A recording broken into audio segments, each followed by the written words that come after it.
by World Scientific Publishing. I would like to mention a few housekeeping notes before we start. You're most welcome to leave your cameras on, but please remember to keep the microphones muted while the forum is ongoing. There will be a Q&A session after the talk, so please feel free to post your questions in the chat at any time. After posting your questions in the chat, you may be invited to unmute and read it out during the Q&A session if you are comfortable in doing so. Also, please remember that this webinar will be recorded and posted online. Today, we are very happy to welcome Professor Bali Deepak as our special guest. He is professor and chair at the Center for Chinese and Southeast Asian Studies, Jawaharlal Nehru University in New Delhi. He was trained in Chinese history and India-China relations at the Peking University and the Chinese Academy of Social Sciences, Beijing, at Jawaharlal Nehru University, New Delhi, and University of Edinburgh in the UK. He has been the Nehru and Asia Fellow at the Chinese Academy of Social Sciences in Beijing. Professor Deepak's recent publications include India's China Dilemma, The Lost Equilibrium and Widening Asymmetrics, 2021, India and China Beyond the Binary of Friendship and Enmity, 2020, and China's Global Rebalancing and the New Silk Road, 2018. Also today, we are joined by three co-moderators. The first is Professor Da Xuan Feng, Honorary Dean of Hainan University, Belt and Road Research Institute, and Chief Advisor of the China Silk Road I-Valley Research Institute. Next, we have Professor Zhu, Professor and Chair of the International Relations Department at Bucknell University in the US. He's also a member of the National Committee on United States-China Relations. And lastly, we have Professor Stephen Pei, who is a semiconductor and nanotechnology scientist, as well as an electrical engineering professor at the University of Houston. I will now pass the time to Prof. Feng to say a few words about Prof. Deepak before we begin. Prof. Feng, please. Good morning, good afternoon, good evening, as the case may be. My two co-moderators, Zhu and Stephen, of the University of Houston and Bucknell University respectively, and I are really excited to welcome Bali Deepak of JNU, Jawaharlal Nehru University in New Delhi, to be our featured guest for this morning, afternoon, or evening. A Zoom forum to discuss about India's geopolitical position, in particular its position since the war in Ukraine. I want to thank World Scientific for sponsoring this event. Unquestionably, Professor Deepak is the person from India to speak about this issue.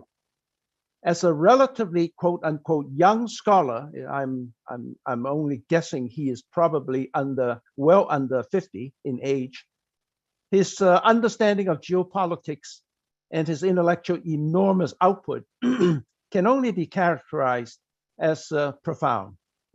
Let me give you one of Deepak's many, although he has many, but one of Deepak's many truly important intellectual output here. More than a decade ago in 2011, I was fortunate to meet him in person at a conference in Hsinchu, Taiwan, for the first time. I was in awe of his intellect then, and I'm in awe of his intellect now. As a sinologist in India, his view on the subject is not just geography, but also temporal. With that, he took on the responsibility, the arduous responsibility of wanting his nation to truly understand China. With that in mind, he took on the arduous task of translating literally the Chinese thought architecture, namely the four books, 四书, which are the Analects, 论语, the Great Learning, 大学, the doctrine of the main, 中庸, and Analects, 论语, and Mencius, 孟子, into Hindi. In his words, to understand a people's mindset, one needs to understand its ultimate source. And what better way is there for India to understand its vast neighbor is to have Indians to read the four books.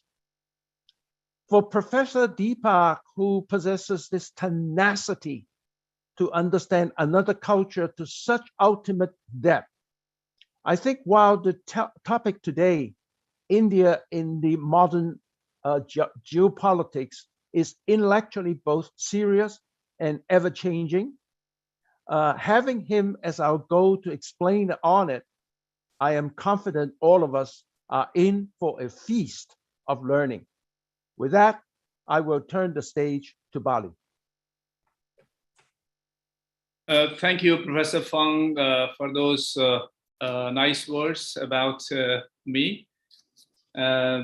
Let me just start my clock so that I don't overshoot the time.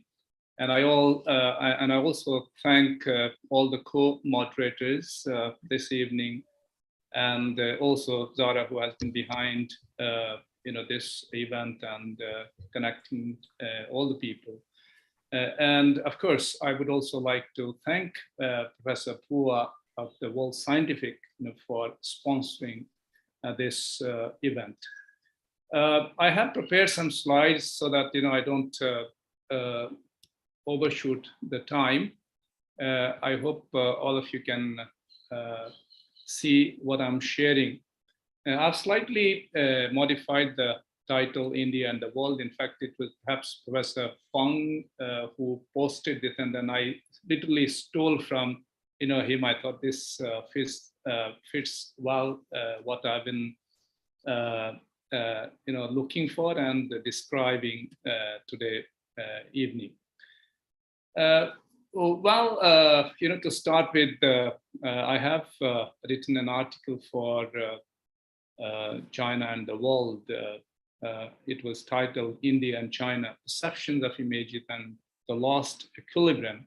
It was volume 4 and number 2, published last year.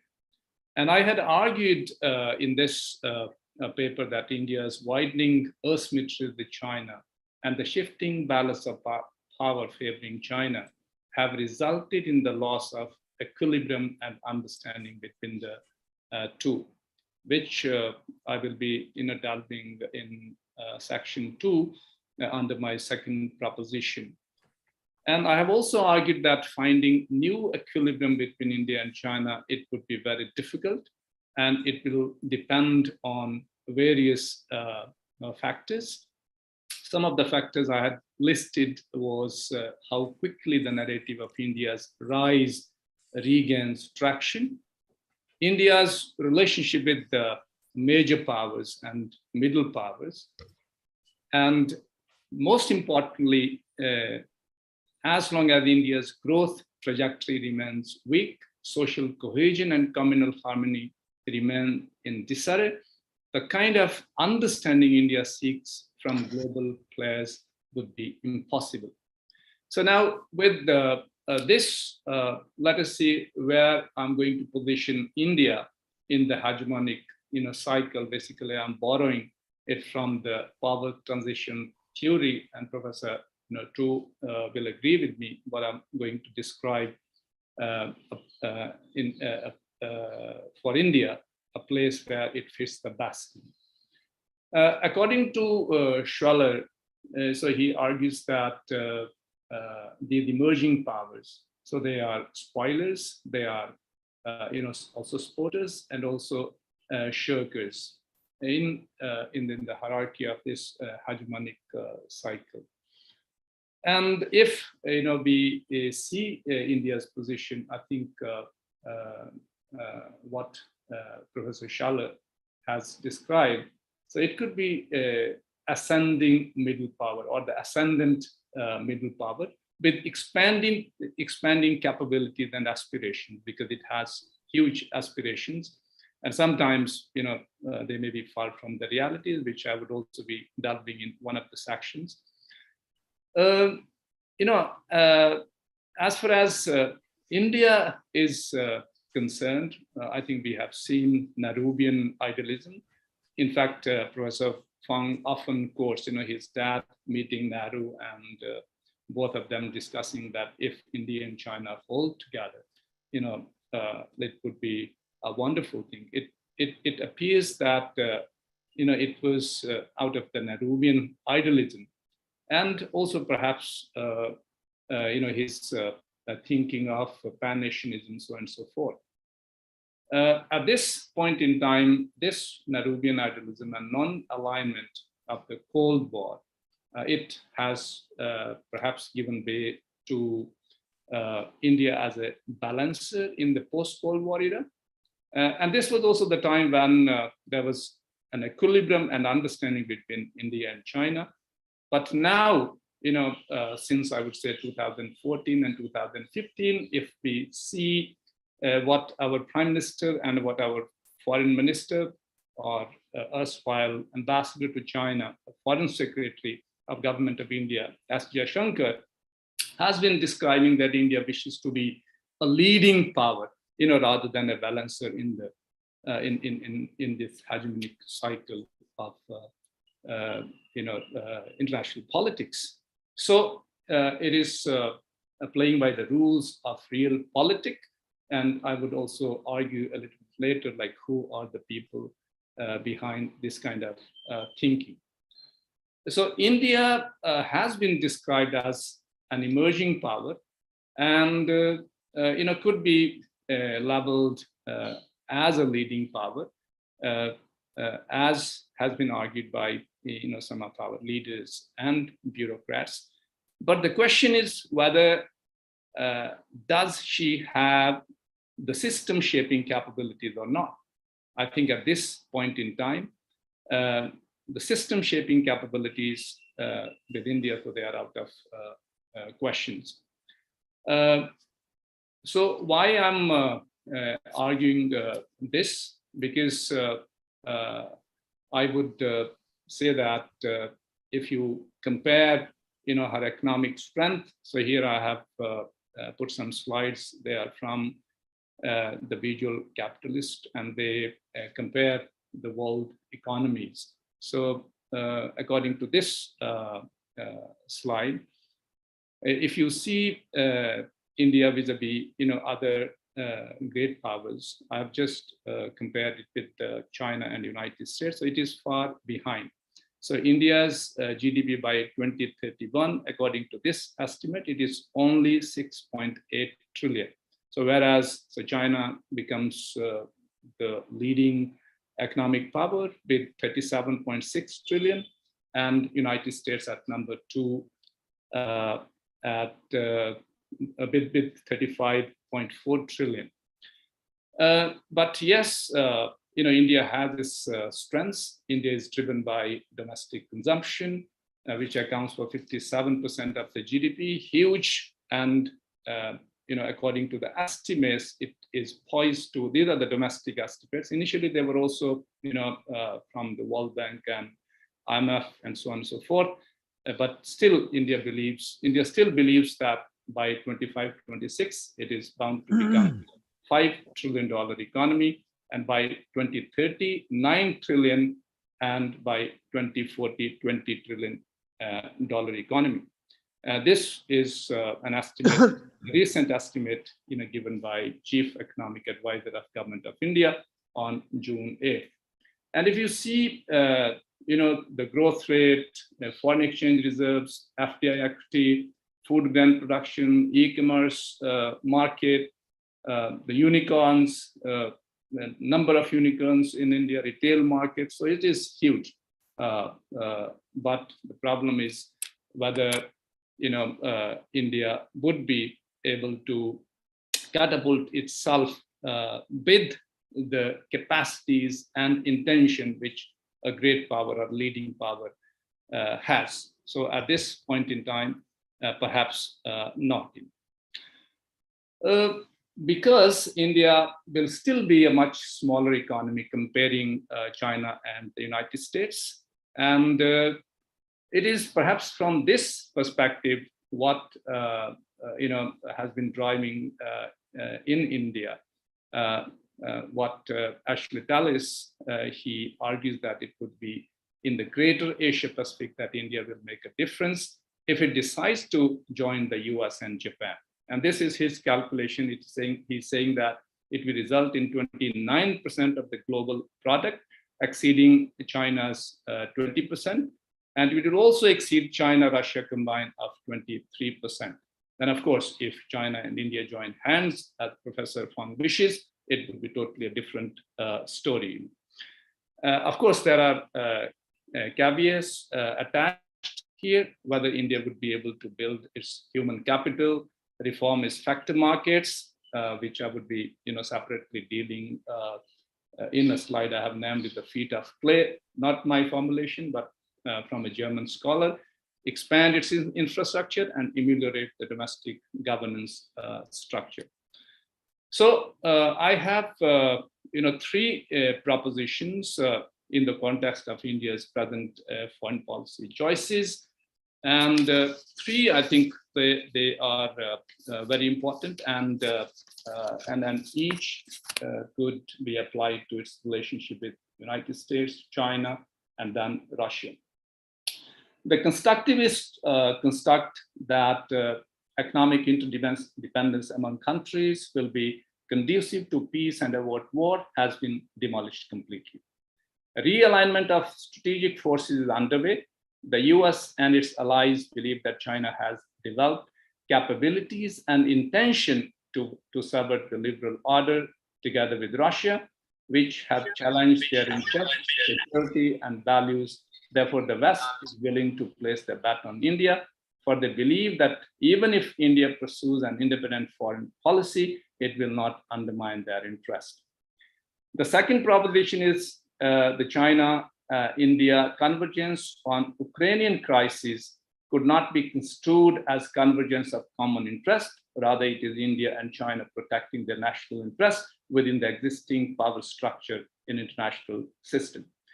Notwithstanding India's position on Ukraine, her centrality in economic, technological, and defense partnership in the subcontinent and Indo-Pacific is on the rise.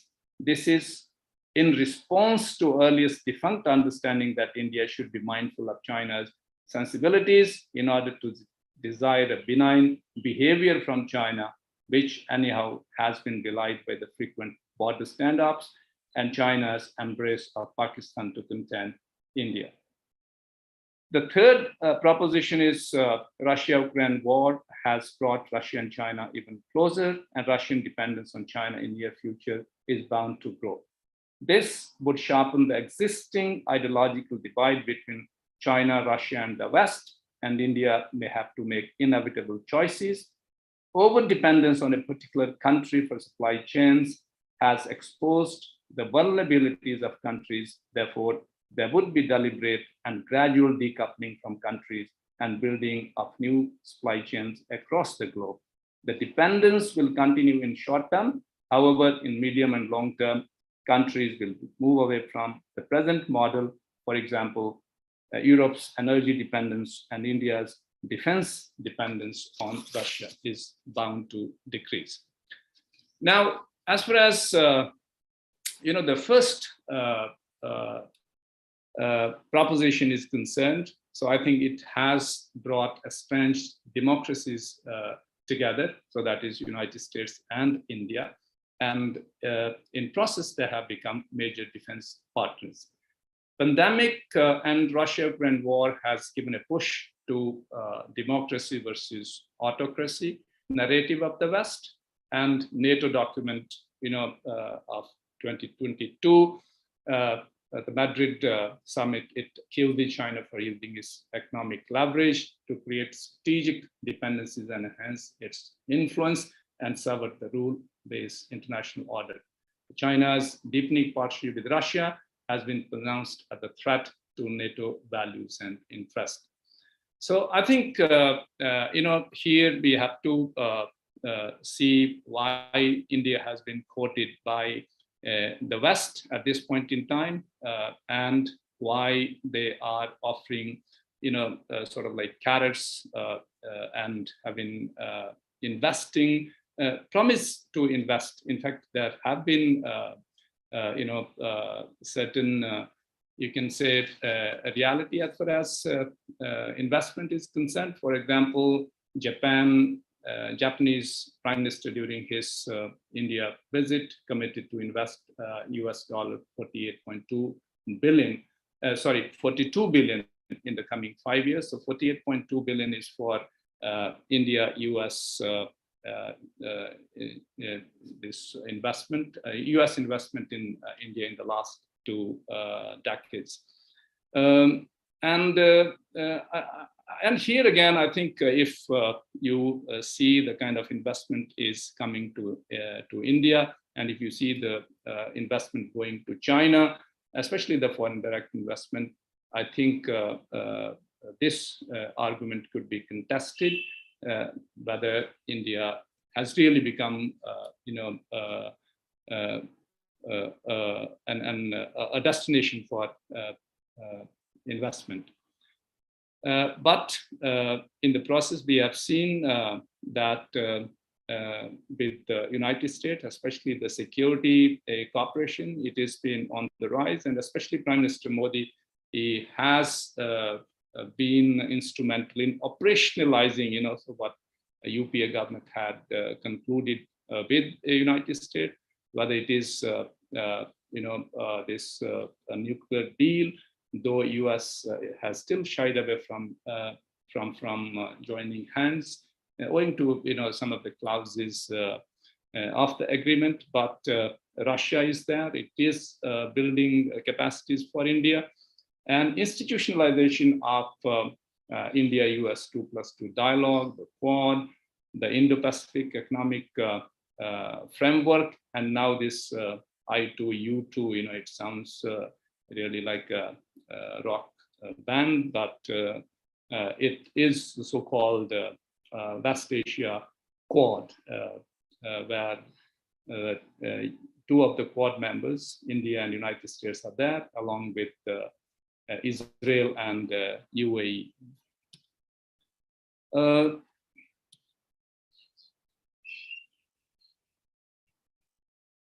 So I think this is also related to what United States is fearful of China, especially in the high-tech sector, where it believes that China has developed capacities in semiconductors, in artificial intelligence, and US wanted to join hands with India in these emerging technologies.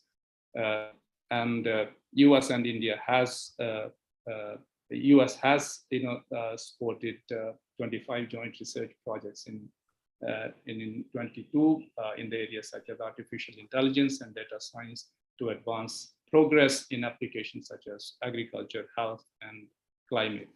But decoupling from China, I believe, it is too early to conclude, because the kind of trade volume China has with countries across the globe, it is huge, and then to diminish its influence in the short term, I think it will not simply happen. Even United States won't be able to do it. If you see the figures of trade volume between them, and also China's trade with India and other countries, especially Southeast Asia, where it is said that the region is going to be the fulcrum of geopolitics and geoeconomics. To cite one figure, India's trade, last year's trade is just 78 billion US dollars. So this year, the figures are around 100 billion US dollars. But China's trade, it is over 800 billion US dollars, some 8 times more than that. And if you compare India's 25 leading trade partners, it is equal to that volume. But there are problems also with the US and India. The trade generalized system of preferences, it was revoked by Trump. diplomacy, India's relations with Iran and Russia. But it appears that Raja Mohan's the paradigm that United States will transact with India on its on India's term, and that's why recent waiver as far as this cat size is concerned, for India, it has been waived.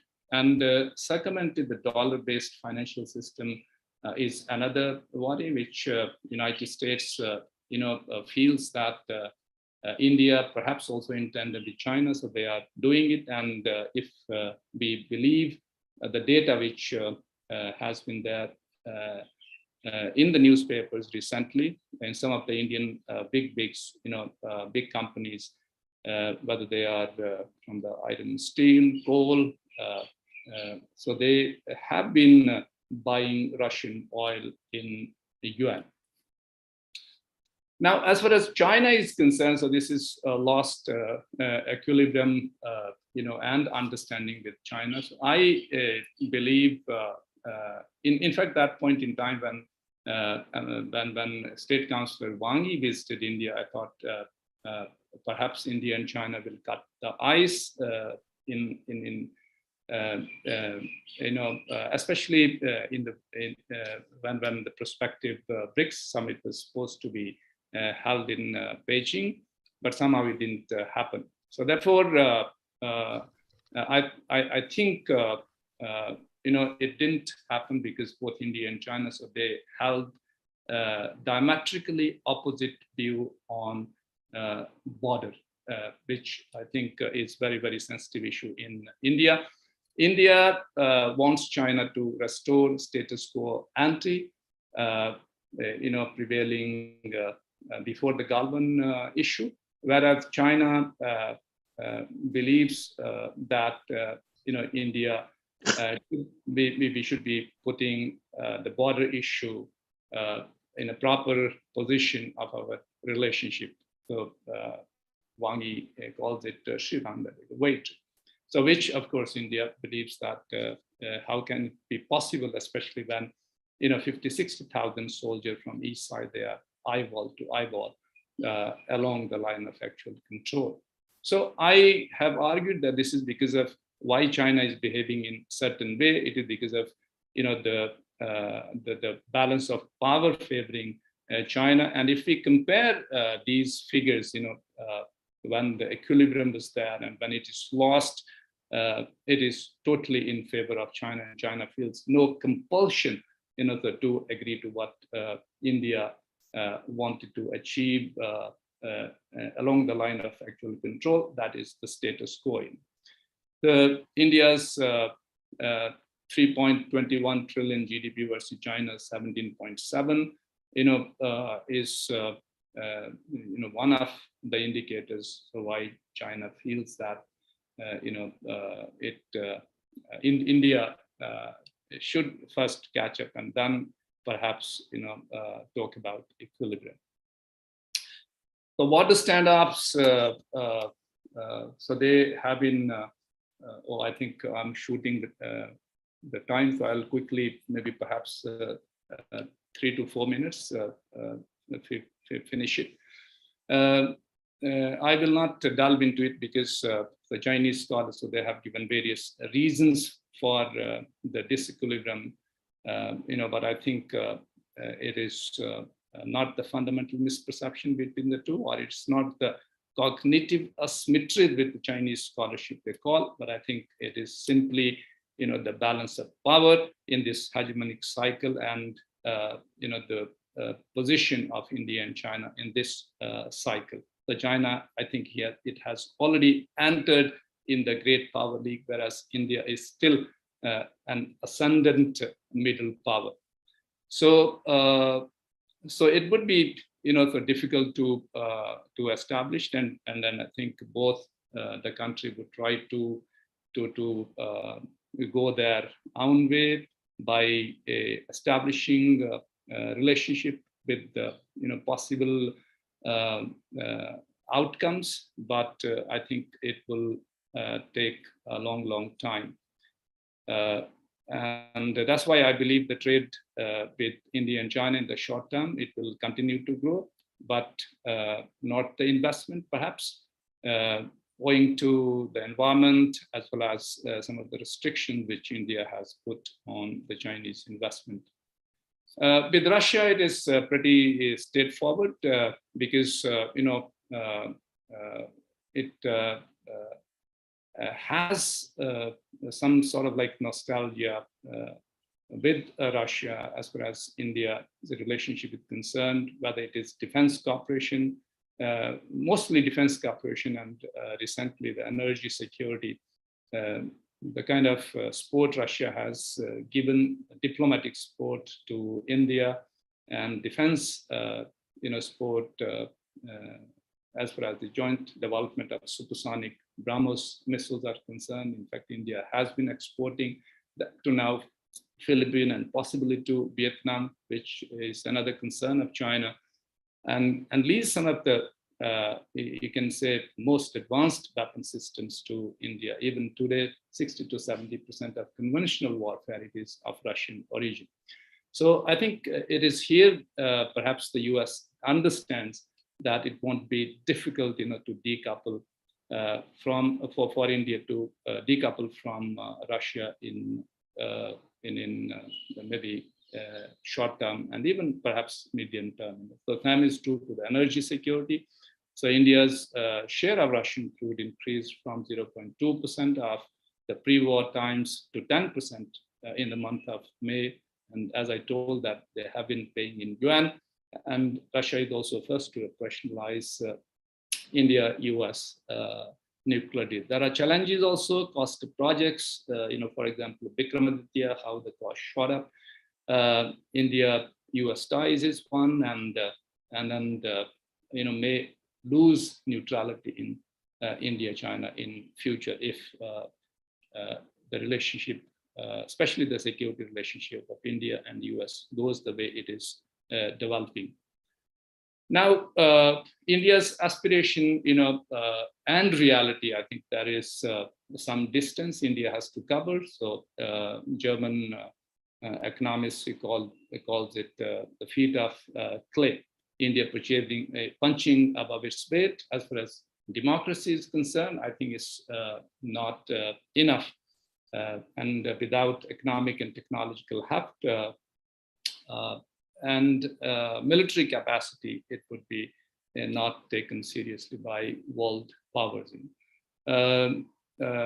Population dividend has been talked about. I think here again, if your labor force is not skilled, employment is not there, especially in the wake of Ukraine-Russia crisis, inflationary trends. Perhaps we would be in deflation. You don't know. It would be difficult to realize this aspect. India's trade with major economies is abysmal, and it is sitting outside in some of very important trade frameworks, say RCEP in ASEAN, and also this TPP led by Japan. Linchpin of Indo-Pacific strategies, I don't know, because I think India still lacks capacities. It may have intention, but I think it still lacks capacity because economic heft is not there. Technological, you can say innovation, as China did it, is not there, because China's experience tells us that as long as you don't have a sustained economic growth, perhaps to build these supply chains, build these capacities across the spectrum, so it is not possible, including military capabilities. So last, perhaps 1 or 2 minutes for the conclusion. At present, I argue that in India there are 4 schools of thought: Nehruvian idealists, liberals, realists, and Hindu nationalists. It appears that the last two, realist and Hindu nationalists, their I would say ideology, it converge, except that Hindu nationalists, they would like to put the Hindutva factor in the national security and strategy. It has given, it has taken precedence over the first two, or the former two, Nehruvian idealists and liberals. And it has been, argued by Professor Rajamohan that India has the potential to become a leading,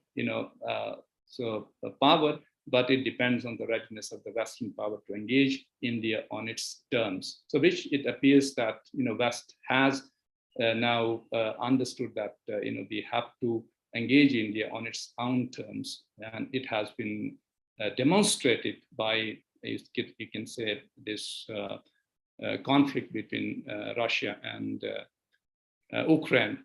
Though it works well for India's advocacy for a multipolar world, because India sees itself as one of the poles, not only in the region, but perhaps also beyond in the coming decades.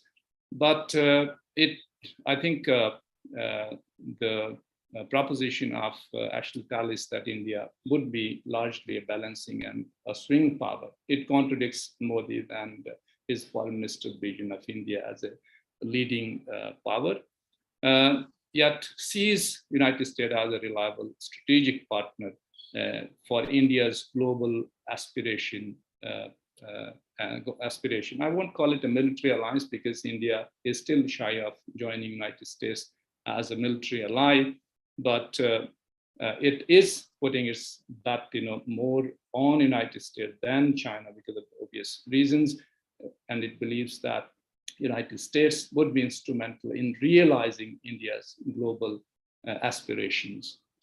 There is another argument, which is other way around, that this is the end of the US hegemonic cycle, and US-China will share power.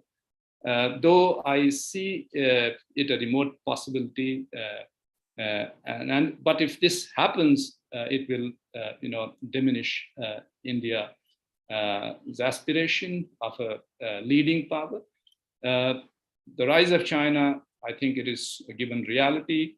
At maximum, US and its allies, it can slow down its rise, but I don't think by decoupling or by containing China, so they would be able to destabilize or to derail China from the position where it has reached because of the 4 decades of continuous and sustained development. The China-Russia rapprochement would not have been possible without the resolution of its border with Russia. So it is here I see the resolution of border between India and China very, very crucial. But given the balance of power at this point in time, I don't know whether Chinese friends, they will agree to this kind of proposition. I think if it happens, what Professor Fang has been calling ever since I have met him, that is, if India and China hold together, I think the future of Asia and the world, it would be secure. So we have to wait and watch for that. With these words, I thank you all. I'm really sorry for overshooting the time.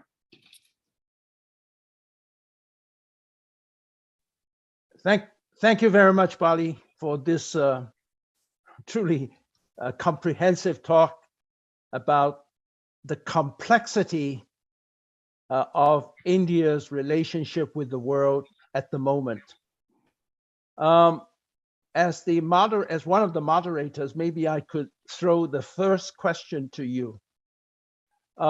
So you emphasize almost from the beginning that your talk is, you mentioned a great deal about the GDPs of the various powers in the world at the moment: China, US, Russia, and India. And India, of course, at the moment, the GDP is, what is it, $2.53 trillion versus the 17 to 22 or $23 trillion of the US and China. So therefore, I came to the conclusion that if indeed India's today's GDP is 17 trillion or even higher, your talk will be completely different in terms of India's relationship with the world. So the question, the ultimate question is perhaps how to get India GDP up to the level of the United States and China. Now, there's an old Chinese saying, which you know Chinese even better than I do, 要致富先建路. If you want to be rich, first build roads. And that means first build infrastructure, really, not just roads. And today, it seems to me completely obvious to the world that building infrastructure is one of China's strongest point at the moment. For example, China built the Yunnan to Laos 1,000-kilometer high-speed rail, which I don't see any other country at the moment, Russia, United States, or anywhere else, would be, or even Japan, would be or capable of doing at such a short time. So it seems to me that this is one area, perhaps, that, although you haven't talked about it, that India and China could work closely together to really upgrade the infrastructure of India, without which, for India's GDP to grow seems to be maybe not a pipe dream, but it's a long distance dream. So perhaps you could say more about whether what the Chinese are doing, the Belt and Road Initiative, could perhaps work hand in hand with India in the coming decades or decades. Thank you. Yeah, thank you for that question. I think it will require another session. And okay, you got another session. Your own book, I think it answers this question very beautifully. But I think from the very beginning, I have been maybe arguing this, that India and China, as far as infrastructure building, capacity buildings in various areas are concerned, we should be joining hands. I know Belt and Road has become a very sensitive jargon in India, and then perhaps it is not likened by people, but I think it has great potential. And Chinese friends, they were they were willing to collaborate with India under any other nomenclature as far as infrastructure development or capacity building in various sectors is concerned. And to some extent, I would say that India's growth, present growth, especially in digital India, which is one of the favorite projects of Prime Minister Modi, it has largely been driven by Chinese investment. I would argue that the Chinese investment, if you see in digital India, it has gone up mostly, perhaps 50%, more than 60% of entire Chinese investment has gone to this sector, and which has built capacity. Now today, the internet connections in India, they are close to 830 million people. So it is huge, and the platform is huge. And most of the unicorns, especially the big ones, which are pride of India at this point in time, many of them, they have been funded by the Chinese capital. So I think there is a huge scope. In fact, some of the roads in Himachal, they have been built by Chinese companies. Not necessarily that you employ Chinese labor, you employ Chinese expertise. I think India can employ sound labor. India can employ sound expertise and collaborate as far as infrastructure, or I would say rather capacity building in various sectors is concerned. But the problem is, I think, which Chinese friends are not able to understand, is that the border problem, it is the crux. If armies of both countries are engaged in a prolonged standoff for 2 years, and any untoward incident can trigger a war between two, which is very, very bad, for both the country, not only for both the countries, but also, to the international order and global trade and commerce as such.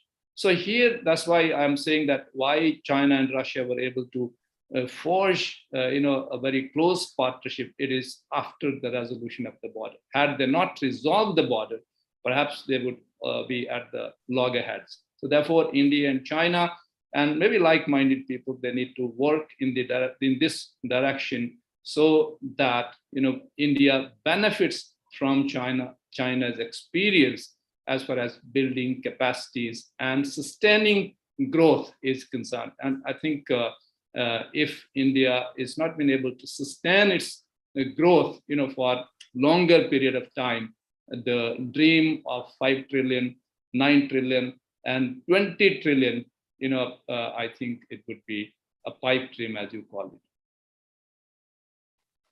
Very good. There's an interesting question coming from David Oalalu. David, are you on? Can you ask the question yourself? Can you show? Yes, I am. Can you hear me? Yes, very well. Go ahead. Yeah. Right. Yeah, thank you, Deepak. My question Also, is, explain to yourself, explain who you are. okay, I'm a geopolitical analyst. I'm former international security analyst in Washington, D.C. I am also the host of Geopolitics in Conflict show on YouTube. So I address geopolitical issues. I am in the process currently of writing a book about China. So I pay close attention to India-China relations and how sort of it will work out to better relations moving forward. But here is my question. Will India reverse its position on BRI, the Belt and Road Initiative, given that it was pressured behind closed doors by the West not to join? Is that the question? Go ahead. Yeah, thank you for that question. I think it's related to Professor Fang's question partly. Will India reverse its position on BRI? I think nothing in the name, though Confucius paid more attention to the names, rectification of names. But here in the world where it's driven by interest, I think if we see India and China relations from 2014 to say 2018, or 17 before Doklam. So these 4 years, they were very, very crucial. At one point in time, India was inclined, towards working with China under BRI, under BRI, and in fact, one of the corridors of the BRI, BCIM, Bangladesh, India, China, Myanmar corridor, it was there, and both were working on it. But I think when China announced this CPAC, the China-Pakistan Economic Corridor, without consulting India, which runs through the disputed territories of Kashmir.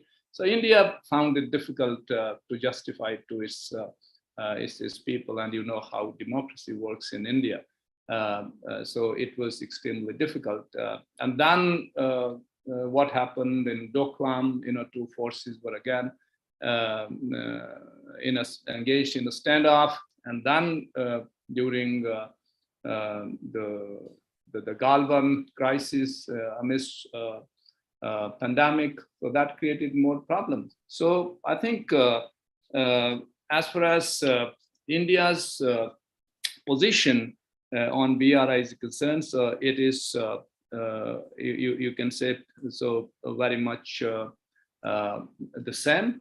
That, for example, if the CPAC is perhaps taken off, or India somehow joins the joint development. In fact, I was one of the people, who indicated that India should be joining even the CPAC. So let us see how it goes. In fact, we were the first to have an international conference on BRI in 2014 itself, and we have a book on that. You can go through that book, and it is titled China's Global Rebalancing and the Silk Road. Many Indian experts, including German and Pakistanis and from Southeast Asia, they have contributed to the volume, and you can gauge Indian scholars' position at that point in time. But I think still, because the security relations between India and China, security environment has been vitiated.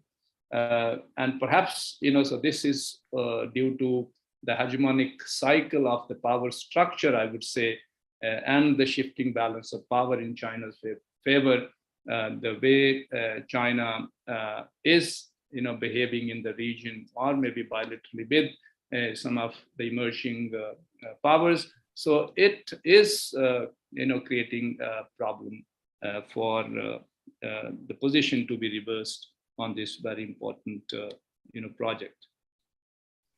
Thank you. Thank you very much. I see that Charles Eisenman has posted a question which I know many Americans wanted to ask. So I'll ask Charles, why don't you ask yourself this question? Are you still on, Charles? Yes, Dr. Feng, thank you so much, and I appreciate this seminar.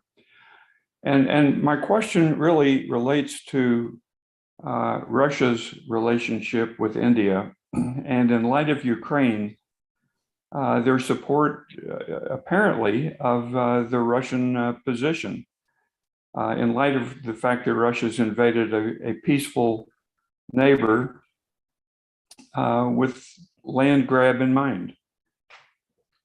So what could you amplify on your views on that relationship, India and Russia? Charles, thanks for this that question. I think India's position on Russia-Ukraine conflict is very clear. India doesn't want big powers to invade weaker powers, weaker countries, especially if it is a question of sovereignty and territorial integrity. And India believes that in conflicts between countries, they should be resolved by peaceful means, not by invading the country. But as far as India-Russia relations, why India abstained from all the UN resolutions as far as Russia-Ukraine conflict is concerned.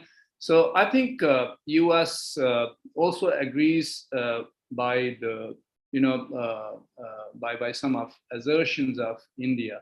One is that defense interdependence, so it is huge, as I demonstrated during my PowerPoint presentation, that almost 70% of India's conventional these platforms and arms and ammunitions, you can say, so it is mostly of Russian origin. And of course, in the last 2 decades, US has become India's largest defense partner. So we have signed deals worth $20 billion, which is unprecedented, and are you can say thinking of you can say operationalizing some of the agreements which India has concluded with the United States as far as defense and technology are concerned. But US perhaps appreciates India's position that it won't be possible for India in short and also perhaps in medium term to do away with the Russian defense supplies. And as far as India buying cheap Russian oil, I think there is a little bit, hypocrisy involved of the West, because the West, if you compare it with India, so they have been buying chunk of the Russian oil and gas. And if the figures are to be quoted, from February to May and June, during these intervening period after Russian invasion of Ukraine, West, I would say primarily Europe, so they bought Russian oil and gas worth $50 billion, whereas India, it is just $5 billion, even though India's import of Russian oil has accounted for Russia's, accounted for 18% of Russia's total exports. But it's still minuscule if you compare it with the Western, you can say, procurement. So one that accusing India for enhancing its procurement to the tune of 9%, whereas Europe totally rely on Russian gas and oil. So I think it is perhaps a hypocrisy, which Indian people, they don't accept. And I think this position has been eloquently elaborated by our foreign minister, that what Russia buys, but Europe buys from Russia in an afternoon, India buys in a month. So I mean, you can draw an analogy with that. But yes, I think in future, that is also the last proposition which I made in my slide. Maybe I could not elaborate it that much. So India's dependence on Russia as far as defense procurement is definitely going to decrease, and as India's security cooperation with the Western country, it increases, I think platforms from United States and West is going to definitely replace Russian armaments, I would say, in medium and long term, but not in short term. Thank you. Thank you very much. Ziqun, do you want to ask a question? Yes, I have a lot of questions actually, but yeah, I'm sure we'll have a long session on this. But I try to kind of condense my comments into maybe two general questions. Professor Deepak, you are an expert on the history of India-China relations, especially from cultural perspective. India and China are two great ancient civilizations, and in history they showed great admiration for each other and learned from each other, which benefited both nations. But today, they don't seem to like each other anymore for various reasons, some of which you outlined in your remarks. But I still wonder, as two largest developing nations, is there anything India and China can learn from each other and help each other today? That's my first question. Very quickly, second question is, India has been a leader in the non-aligned movement since the early 1950s. You mentioned actually in your remarks that India has kind of left the non-alignment of the Cold War, but still I think India has traditionally followed an independent foreign policy in foreign affairs. The Russian-Ukraine war is an example here. But we all know that India is a member of the Quad, the Quadrilateral Security Dialogue, which is basically an anti-China security group. So what do you think? Do you think by joining the Quad, has India violated its own principle of following an independent foreign policy? Finally, you mentioned that the United States and the West in general are courting India today, to counter China, which is understandable. And economic and security cooperation has been increasing between India and the West. But my question is, does India truly share the Western perspective that China is a threat to the world? Again, as two largest developing countries, don't you think India and China actually share more common interests in development? I know a lot of questions here, but thank you very much. Wow, Professor Tu, there are a lot of questions. I don't know if I would be able to answer them in one go. Well, first, yes, I think India and China, they are two civilization states. They define themselves, and therefore there should be a lot of mutual learning, and they have done it. They have demonstrated it during the ancient times. I call it this exchange of ideas, technology, people, trade, and this has been propounded by some of the leading Chinese scholars on India, especially in Indology, Professor Chi Xianlin. So I'm a great admirer. And I think it has benefited not only India and China, but humanity as such. There were no patents for Chinese inventions like paper and gunpowder. It was used by others to win wars, but not China as such. So learning from the from the civilization, I still hold this paradigm, and I think India and China, being two of the largest and living civilizations, I think they are living civilizations, they are continuous civilizations. So they need to learn from each other. And my professor, Tan, so he is the greatest votary of this civilization paradigm that India and China, so they need to learn from each other and contribute to the well-being of the people, as well as the people of the world, as they have done during ancient time. But this is not to say that there were no problems, even during that time. There were problems, but I think they were smaller problems, and not the problem, the kind of propensity they have again today. So I think it wasn't there. As far as NAM is concerned, this is exactly, in fact, I was trying to elaborate, from the realist point of view, trying to see it, through the prism. In fact, the realists and Hindu nationalists in India, so they blame Nehru's idealism,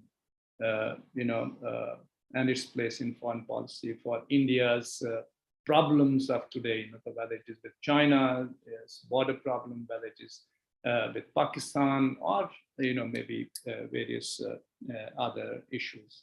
But it's not that simple as we say. That is rather very complex, and to go into the nitty-gritty, I think it will take a longer time. So India, at this point of time, it appears, so from the realist point of view, that they have left behind the NAM as per se. But I think Sam has given way to multi-alignment, as they have been talking about. Today, India has been aligning with various countries, whether it is the West, whether it is the great powers, middle powers, or even the smaller countries.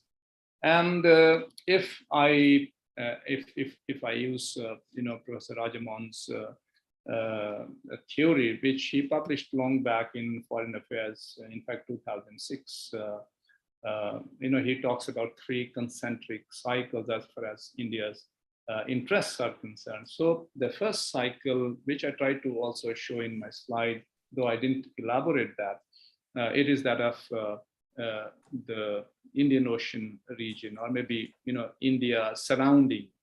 And then here in this region, India wishes that powers, including China, so they understand India's sensibilities. So where it believes that China is not, ready to understand its sensitivities. And I don't blame it for China, because I think it is the way, and I think you would be understanding it much better, the way, power transition theory works, the hegemonic cycle. If you put China or any power, America went through the same phase, China is going through the same, maybe perhaps in future, India would also go to the same way. And then the second is immediate neighborhood, which include Southeast Asia, entire Southeast Asia, and also, Pacific countries. And the third concentric cycle is the larger, which is at the global scale. So India at this point in time, I think, is engaging, across these cycles, trying to maybe protect its national interest. And this Quad, according to India, I think India was very, very positive about Indo-Pacific, wanting to make it more inclusive. In 2017, if you listen to President Modi's speech in Shangri-La Dialogue, it wanted to have China as one of the partners in the Pacific. And this was the kind of reluctance, India has demonstrated from 2007, when the idea was floated by late Prime Minister of Japan, Shinzo Abe. And it was almost, a closed chapter, unless the new alignment of forces, and I would say the China trying to be more assertive in the region, and it tried to gain currency and spin-off of this this strategy, so-called Indo-Pacific strategy. I think the Quad is one, and now the second one, this I2U2, the way West Asian Quad, as they say. But I don't think that is the way to go forward, because if this sort of configuration or realignment, of forces is taking place, in the other way, we would also say that the same is taking shape. The coming closer of of Russia and China, Russian President Vladimir Putin visiting Iran, meeting Erdogan, and this could be seen as a counter to what United States and its allies they are doing in Middle East, and perhaps the similar thing it is going to emerge in maybe Asia Pacific. So these circles, small circles, or or smaller cliques, as the Chinese friends would call them. Primarily, I think it is I mean, India in these circles is trying to hedge because it believes that China has problem with India, India has problem with China. But I think you are right that India not necessarily see the way West see China. For example, the democracies versus autocracies, or China being a threat to world. I don't think India sees it that way. I think India sees China's role as far as India's bilateral relationship with China is concerned. One, second, China's maybe intervention in the region are concerned, so which India believes they are impinging upon India's interest. For example, is assertiveness in Indian Ocean, which India believes, according to the first concentric cycle, India would simply doesn't like the intervention of any big powers, not only China, but also perhaps United States and others also. So, so therefore, China's, India's approaches toward China, they are certainly different from Western approaches. And if India and China are able to mitigate their differences and resolve the problems, so I think India's approach would be certainly very, very different what posturing it is taking right now. And this is also demonstrated by the intervening period from 2007 and 2014, when there was, or I would say 2017, when India tried to not offend China, tried to be more sensitive about China's sensitivities. But India believes that since the power shift, which China believes is favoring China, it has made the difference, and India simply trying to hedge and protect its interest. Okay, thank you. Stephen? Well, I think I am the same. I have tons of questions for Professor Deepak. But I think let me give the right to the audience first. But before I turn the mic over to Professor Shankar, I think he asked the bigger question that continue on the discussion we just had. The question was that how the India-China relationship can be improved. But before I turn the mic over to him, let me amplify on one point here. I think, Dr. Pika, you mentioned in your talk, the major problem we have here is the border issue between the two countries. But since after World War II, China has resolved many of the border issues with its neighbors peacefully. I think most of them were unknown to the rest of the world. I think, including, for example, I think the People's Republic of China inherited not 11 dash line from the Republic of China. And they negotiated with the land to turn that from 11 dash line to 9 dash line, because they removed the 2 dash line between the Hainan Island, where Dr. Fan is very familiar with, and the Vietnam. So I'm hopeful that China and the Southeast Asians will be able to resolve the South China Sea issue. The question back to the India-China border issue, how do you see that the problem can be removed between the two countries if that's the major obstacle? And Professor Shankar, do you want to amplify on your question? If you want to unmute yourself and elaborate on your point. Professor Shankar, the mic is yours. Yeah, thank you. Also explain who you are. Yeah. Who you are.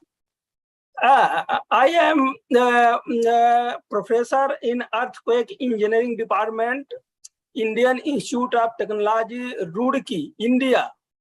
It is very near to the Dehradun, and it is 200 kilometers from Delhi towards north. Okay, go ahead. It is foothill of the Himalaya. So I wanted to know that I have several times visited China, and China is a very beautiful country, and people are very cooperative and humanitarian. And why in the border, why army from the India or China, they are just quarreling. because the scientists and engineers and other people are very cooperative. They are doing their scientific work in cooperation. But only the military and some other diplomatic or some dispute why these are just arising at the borders. So I wanted just a draft solution, or so that the diplomatic people or politicians may follow to that, so that both the countries join their hand, and much progress will be happened, and they will grow into the world. Thank you. Okay, thank you, Professor Dayashankar. Thank you, Professor Stephen, for asking these questions. Not easy to answer, you know. I mean, I'll go to the reverse order. First to Professor Dayashankar's answer. Yes, you know, I have been to China for long years. I have stayed there, I've studied there, I've done research there, I've visited various villages in China, interacted with Chinese people. I never faced any problem. I think as far as people to people relations are concerned, so they are excellent, and they should be the backbone of India-China relationship. And perhaps it would be, you know, better to not turn into neighbor strangers. You know, it would be taking us down a precipice, a dangerous path. But here again, you know, the problem, I would say that some of the Chinese scholars, many of them are my friends, you know, for example, Wang Shida of Kikir. So he argues that abolition of Article 370 is one of the problems, you know, which has greatly increased the difficulty of resolving the border. And some other scholars, so they call strategic troubles, such as India joining the Indo-Pacific or Quad, which are meant to contain China's and diminish China's, you know, influence in Southeast Asia, or maybe larger Indo-Pacific. And to some extent, Hindu nationalism has also been held responsible by Chinese friends. And some also have mentioned to this great power mentality of India. And perhaps this is, you know, seeking great power status when you don't have those capacities and capability to be a great power. So which perhaps Chinese friends, they don't understand why India behaves in certain way. And therefore, when we are discussing the border problem, so it has to be put, you know, in the context of the larger question of, you know, what capacities, what capabilities you have, and these are determined by what I have to try to, you know, argue through the hegemonic cycle in international relations, you know, from the realist point of view. And of course, if you talk from the constructivist point of view, so it is a different paradigm. And I think my Chinese friends, which I've quoted, so they are talking it from the realistic, you know, propositions, or from the theories of realism at this point in time. And India, you know, trying to punch above its weight is simply, you know, not acceptable. And I think that brings me to what Professor Stephen has asked, you know, what is the solution for the border, you know, and I have argued it in one of my chapters in Chindia, which was edited by Professor Tanjung. It is Chinese edition, and I've written the article in Chinese. It's not been translated, but some of the excerpts I have tried to put here and there in my other articles. And I argue that if the spirit of Chindia has to be revived, the resolution of border, it is extremely important for realization of Chindia spirit. But it is again this hegemonic cycle of the power transition theory of international relations, so that doesn't allow it to happen. And I have argued in that piece that there is no military solution. I think if India and China try to resolve it militarily, it would be devastating for both, not only for both, but region and for the entire globe, because the way China has integrated itself to world, and India is also trying to integrate, so it would be huge loss for global economic growth. At this point in time, more than 30% of world GDP growth comes from India and China, more than that.